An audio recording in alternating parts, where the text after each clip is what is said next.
Empty and rundown buildings in downtown Panama City could soon be a thing of the past. Downtown Panama City is home to many restaurants and boutiques, but it's also home to empty buildings and vacant properties.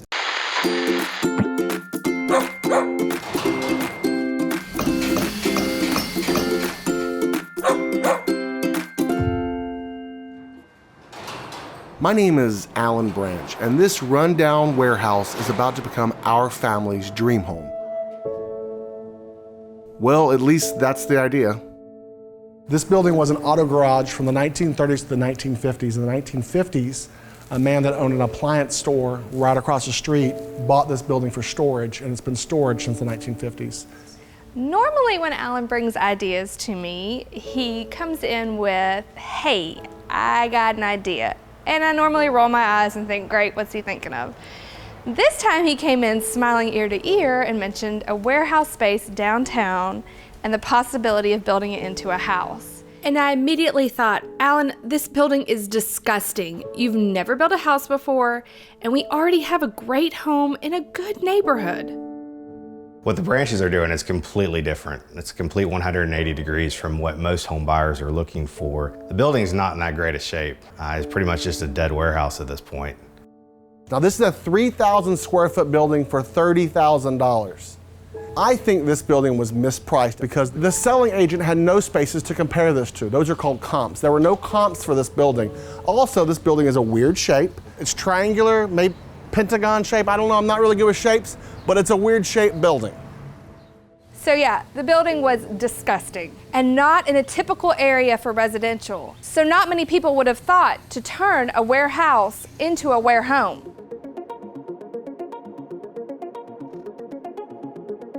When we saw the listing, we were in the property within a couple hours and immediately put a contract down above ask. Now what Kevin means by submitting an offer is a contract outlining the purchase price, the number of days until close, and other stipulations from the bank, like surveys or inspections, but thankfully, we didn't need a loan for this property. Anna and I purchased this building for $32,000. The reason we got such an amazing deal on this building is because there are just too many empty commercial buildings in downtowns across America, waiting for you to buy. Activity has left downtown, and here's why. In the 1800s and early 1900s, in every small town across America, you'd find at least one doctor, probably 2 pharmacists, lawyers, school teachers, plenty of small business owners, and a local newspaper office. Downtowns were once city centers, where citizens went for entertainment, shopping, and dining. Most were designed around a city hall and a post office. Local parades went down Main Street, and a movie theater would flash their neon signage at night. But since the 1960s, the downtowns and small towns all across America have slowly crumbled. Shopping downtown was replaced by suburban strip malls, where you could find a grocery store next to a dry cleaner, next to a beauty parlor. In the 1980s, large malls took shopping indoors. These generational changes left us with many vacant and underutilized buildings in small downtowns all across the country. An abundance of commercial space and not enough people living downtown has made the market ripe to purchase former commercial buildings and remodel them into residential homes. Who knows? Maybe the next housing boom will take place in America's forgotten downtowns. My name's Tim Whaler. I'm a friend of Alan's, and I'm also an urban planner. To have a vibrant downtown, especially a small downtown, you need to have that close-knit mix of uses. And the main activity driver of those uses is residential. Alan's project is really unique because it's providing an example for people, a catalyst project about how you can redevelop spaces downtown that aren't traditionally residential space. The house we live in now is exactly the house that I thought I would live in when I was a little girl. But for about the past 2 years, we have questioned if this is what we really want in our future and have wondered where we wanted to go and where we wanted to move. This house is a conventional layout for a traditional family, and we are not a traditional family. We homeschool our kids, we both work from home, and we have dinner parties every weekend. So we like to have social spaces and quiet spaces because we're at home all the time, every day. This is going to be our front door, this giant span here. I like to do some sort of planter box that kind of wraps this curb so you can only enter in from Park Avenue. When we found the building downtown, I just thought, like, This building could be here in 100 years, and my grandkids could be coming back talking about the story about how their grandparents bought this warehouse and moved downtown, and people thought they were kind of crazy.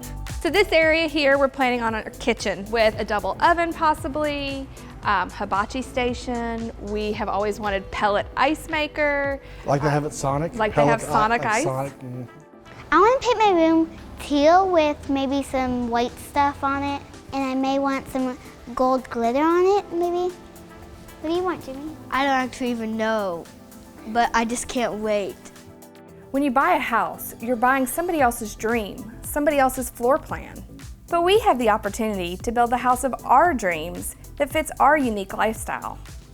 I also go, why not? So like, why not move downtown? Why not rehab this building? We've saved up the money. We have the lifestyle that we're at home all the time, and we don't mind living in this strange space. And so why not? What is the worst that could happen? We hate it and we sell the building in 2 years. Right. But I hope we're there forever. That's the plan, is to live there forever. I told the branches, if you're gonna turn this old building into a home, it's gonna take a lot of work. Kevin's right. We have 6 months of hard construction. We have to rip the roof off to make this building 2 stories, ripping out the slab for plumbing. We've got to knock off all this ugly stucco, and we have to find a great general contractor to lead us through this project. Hey, Jimmy, why do you want to live downtown? Because, Sarah, it's got a cool theater. It's got old stuff from the 1980s. And hot dogs. And there's water everywhere. Perfect for a sailboat. We're so excited about joining the already existing community of people who are living downtown to help this downtown flourish. This space is much more than just a home. It's an art piece that we're going to be living in.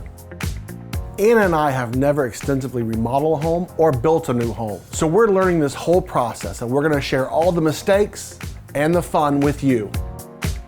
Very few people are living in our downtown, and we want to be a part of changing that.